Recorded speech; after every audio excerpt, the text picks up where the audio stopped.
Before we start, we're going to have a clip from our latest video from our new channel, Paranormally Listed. You can find a link to Paranormally Listed in the description box below this video, and we'll also have one at the end of the video.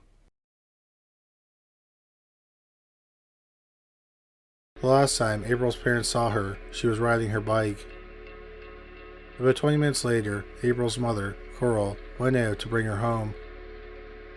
But she couldn't find April. Coral immediately called 999, which is the emergency line in Great Britain. Officers were in the area in minutes. One girl said that she saw April talking to a man and then she got into his grey van. One notable thing that the girl said was that April got into the right side of the car. This is unusual because in most vehicles in the United Kingdom, the driver's side is on the right-hand side. She also described the man by saying he had brown hair, a beard, and blue or green eyes. He was wearing a green jacket or a jumper, jeans, and running shoes. Massive searches were conducted for April. We're just going to take a minute to bring you a word from our sponsor, Scentbird. I'm always excited when I check my mailbox and I find my latest package from Scentbird. Scentbird is one of my favorite subscription services on the planet. For just $16 a month, they send you a sample bottle of cologne or perfume every month. It's a great size sample. It usually lasts 30 days. They have a massive collection of colognes and perfumes from some huge brands like Burberry and Calvin Klein, and also some hip indie labels like Confessions of a Rebel and The Harmonist. I think it's a lot of fun to try out new cologne every month. It's kind of like giving myself a new sense of style. This month I got 3 great colognes from Lacoste, Mary Jean, and Sanctuary. I thought I was going to like Lacoste the best, because when I need to get a little dressed up, I usually wear one of their golf shirts. Well, I fell in love with Mary Jean. The cologne was fresh, but powerful. It's hard to explain, but when I tried it on, I was wearing sweatpants and a t-shirt, but it made me feel like I was wearing a designer suit. I think Scentbird would make for an amazing gift for the holidays, so you should check them out. They have a great deal for Criminally Listed viewers. If you use the coupon code CL4, you'll save 30% off your first month, so you'll pay just $11. And great news for my Canadian viewers, Scentbird is now available in Canada, so make sure you check them out. Number 3. The Disappearance of Mark Dribbin. In 1999, 42-year-old Mark Dribbin lived alone in a house in Portland, Oregon. He worked in the air freight department for United Airlines at the Portland International Airport. On July 2, 1999, Dribbin called his workplace and said he needed the night off for a personal emergency. The next night, Dribbin was seen at a tavern. After that, he went missing. On July 6, 3 days after he was last seen, one of his friends filed a missing persons report. The police went to his home, and it was clear that something bad had happened. There was blood splatter on the walls, and it was clear that someone had tried to clean it up. Dribbin's vehicle was missing. It was found abandoned a few weeks later, about 5 miles from his home. The location where it was found was odd to Dribbin's friends and family because they said he didn't frequent that area of the city. The police believe that based on the physical evidence, that Mark Dribbin was dead. So in August 2000, he was declared dead. It turned out that the police found male DNA in Dribbin's home and his car that did not belong to him. But no match to the DNA was found. In 2018, the DNA was sent to Boat Technology, a private genetic genealogy testing company based in Virginia. In September 2018, the police in Portland learned that they had traced the DNA to a set of brothers who lived in Portland when Dribbin went missing. On November 18, 2018, they brought one of the brothers, 53-year-old Christopher Lovren, in for questioning. They collected a sample of his DNA. Months went by, and then in May 2020, the police learned that Lovren's DNA matched the DNA found in Dribbin's house and his vehicle. So they arrested him, and he was placed in jail. 2 weeks after he was arrested, the police searched his property. In his shed, they found the dismembered body of a man. Except the body parts weren't 20 years old, so it wasn't the remains of Mark Dribbin. Instead, it was the body of another man named Kenneth Griffin. Griffin's age was not made public. Griffin was a homeless man who went missing several months earlier in February 2020. That means Griffin was killed after the police interviewed Lovren regarding the disappearance of Mark Dribbin, but before he was arrested. The police did not reveal the cause of death for Griffin. The police searched the rest of the property for Dribbin's remains, but they were not found. But the police did find evidence that Lovren may have killed someone else or attempted to kill other people. The police have not revealed the identities of these people.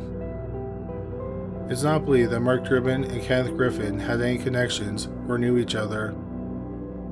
It's also not known how Lovren knew the two men or how he possibly encountered them. If the police know the motive for either killing, they have not made that public. In March 2021, Christopher Lovren pleaded not guilty to the two murder charges. He is currently in custody, awaiting trial. Number 2. The Ice Lady. Estibaliz Carranza was born in Mexico City, Mexico in September 1978.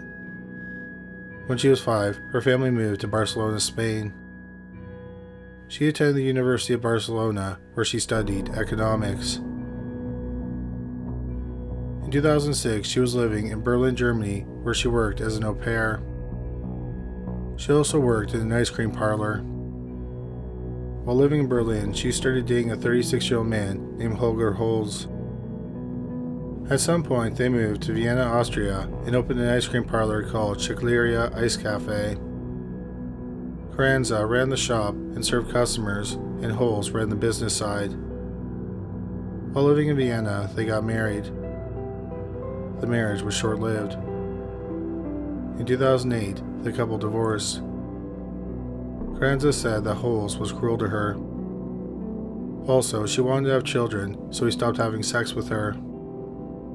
He would also mock her. Carranza spoke several languages, but she struggled with German, so he belittled her. Carranza also said that Holz was lazy and just played on the computer all day.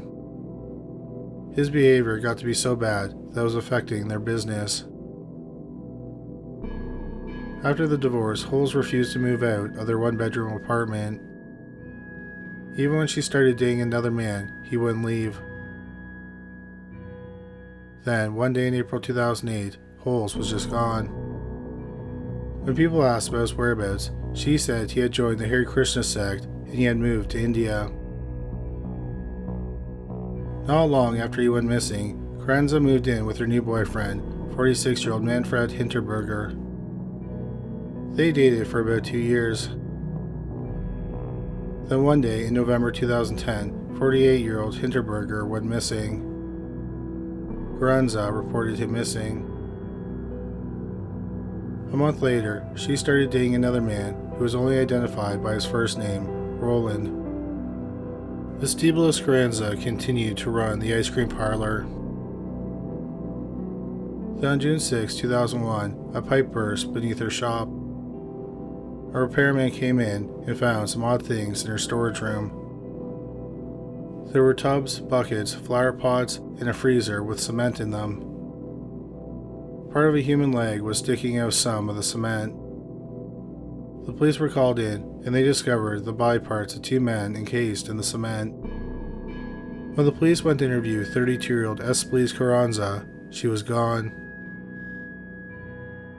Several days later, on July 11, 2011, the police received a tip that she was in Udine, Italy. A street artist had taken her home and noticed that she was obsessed with the news going on in Austria, and she talked about her suicidal thoughts.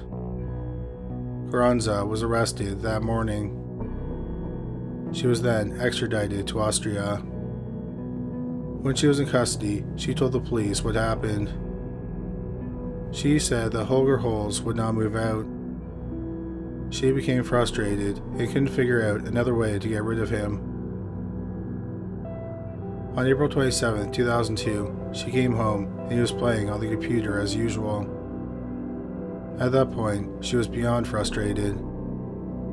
Using a .22 caliber Beretta, she shot him twice in the back of the head and then once in the temple. She left him there for a few days, trying to figure out what to do with the body. She then went to a hardware store and saw a chainsaw. She got a staff member to show her how to use it. She then went home and dismembered the body with the chainsaw. She then put the body parts in the freezer. In the autumn, when she was moving out of the apartment, she put the body parts in different tubs and buckets, but the head had become stuck to the freezer. She moved the buckets and tubs to the cellar. She had some unwitting friends help her move the freezer. Carranza then rented a cement mixer and then encased the body parts in the tubs, buckets, and the freezer. After that first murder, she took shooting lessons. Her relationship with Manfred Hinterberger was not much better than her relationship with Holes. Carranza said that Hinterberger was controlling and he encouraged her to get plastic surgery. Also, Carranza wanted nothing more than to be a mother, but Hinterberger did not want any more children. He was a decade and a half older than Carranza, and he already had grown-up children. On the night of November 21st, 2010, they went to a party, and Carranza said that Hinterberger flirted with another woman in front of her. Later that night, while they were in bed, she confronted him about this. He didn't want to talk about it, and he turned away from her. He fell asleep and started snoring. This infuriated her. She pulled the same .22 caliber Beretta that she used to kill Holes from out under the mattress. Then she shot her 48-year-old boyfriend 4 times in the head. Once again, she left the body untouched for days. Then she used the same chainsaw to cut up the body. She placed the body parts in tubs and buckets and brought them to the ice cream parlor. Once again, she filled the tubs and buckets with cement. She said she turned on the ice cream machines to cover up the sound of the cement mixer. One of Carranza's main problems with both men she killed was that they wouldn't father a child with her. On the morning Carranza was arrested, she found out that she was 2 months pregnant. The father was the man she started dating after she killed Hinterberger, Roland. In January 2012, she gave birth to a son whom they named Roland after the father. In March 2012, Carranza and Roland got married while she was in prison. There are conflicting reports as to what happened to baby Roland. Some sources say he was given to his father. Other reports say that Carranza's parents in Barcelona have custody. In November 2012, 34-year-old Espelise Carranza pleaded guilty to both murders. She was sentenced to life in a mental institution. In the Austrian media, Carranza was dubbed the Ice Cream Killer and the Ice Lady. In 2014, Carranza published a memoir entitled My Two Lives, The Real Ice Lady Story. The woman who killed and dismembered her lovers with a chainsaw called her victims monsters in the book. In 2017, it was reported that Carranza was too dangerous to be incarcerated at a women's facility. So she was transferred to a new women's unit in a men's prison in Aachen, Austria. She was the first woman to be sent to the unit. 13 others were going to join her. In 2018, Carranza and Roland got divorced after 6.5 years of marriage. At the time of this video, Espelise Carranza is 43 years old and it's believed she is still incarcerated at the facility in Aston. Number 1. The murder of John Thomas Maguire. In September 2019, 55-year-old Larry Paul McClure lived in Cincinnati, Ohio. That month, he was arrested by Kentuckian authorities for violating the rules of being a registered sex offender. In 1998, Larry had been convicted of sexually assaulting a 6-year-old girl in Kentucky. He served 17 and a half years in prison. After he was arrested in September 2019, Larry told the authorities that they might find something buried on the property where he used to live in Skygusti, West Virginia. On September 24, 2019, the police descended on the property. They unearthed the dismembered body of a man. It turned out to be the dead body of 38-year-old John Thomas Maguire. Larry then gave a disturbing and sordid confession about what happened to the 38-year-old man. About 6 months earlier, Larry reconnected with his two adult daughters, 32-year-old Anna Marie Chowdhury and 31-year-old Amanda Michelle Naylor McClure. After he was arrested for molesting the 6-year-old, they were adopted and raised by their adopted families. When they reconnected, Amanda and Anna were living in Chicago City, Minnesota. Amanda's boyfriend was John Maguire. Shortly after they reconnected, the women and John planned a trip to Alabama to visit some relatives. The trio ended up in Skygusti, West Virginia, where Larry was living.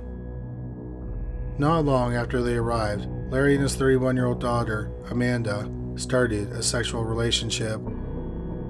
Then Larry and his daughters decided to kill Amanda's boyfriend, John Maguire.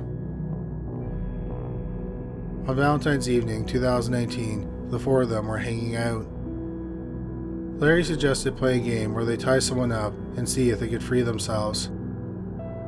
When they tied John up, they made sure he couldn't free himself. Then they set to work torturing him. Anna injected John with methamphetamine. She also struck him on the head several times with a bottle of wine he had purchased for Valentine's Day. Larry said that they put John through 2 or 3 days of hell. On February 16th, Amanda held a garbage bag over her boyfriend's head. Her sister strangled him while her father/lover held him. When 38-year-old John Maguire was dead, they buried him in a 2-foot grave behind the house. They weren't convinced that he was really dead. 6 days later, they dug him up and drove a stake through his body. Then they dismembered him and buried him again. After that, the trio left the area. Larry and Amanda went to Tazewell County, Virginia. A month after the murder, they got married. At the time, Amanda was using her adopted last name, so the officials had no idea they were father and daughter. After they got married, they settled in the Cincinnati, Ohio area. Once Larry confessed, his daughters were arrested. They admitted to their parts in the murder. When Amanda was asked why she did it, she said, "My dad was with me. My dad didn't want anyone else near me." Larry McClure pleaded guilty to first-degree murder, and he was sentenced to life in prison without mercy. In July 2020, Amanda pleaded guilty to second-degree murder for killing her boyfriend. She was sentenced to 40 years in prison. Anna also pleaded guilty to second-degree murder, and in March 2021, she was sentenced to 40 years in prison. Larry McClure is currently serving a sentence at the Mount Olive Correctional Complex in Mount Olive, West Virginia. He'll most likely die in prison. Both Anna Chowdhury and Amanda McClure are serving their sentences at the Lakin Correctional Center in West Columbia, West Virginia. Amanda's first parole hearing is in September 2029, and Anna's is a month later. Thank you so much for watching today's video. Please don't forget to check out our new channel, Paranormally Listed. Also, our podcast, Into the Killing, is still running, but in 2022, we'll be releasing a new episode every other week. You can find Into the Killing on Spotify, Apple Podcasts, Stitcher, and anywhere you find great podcasts. Well, that's all for today. Thanks again for watching.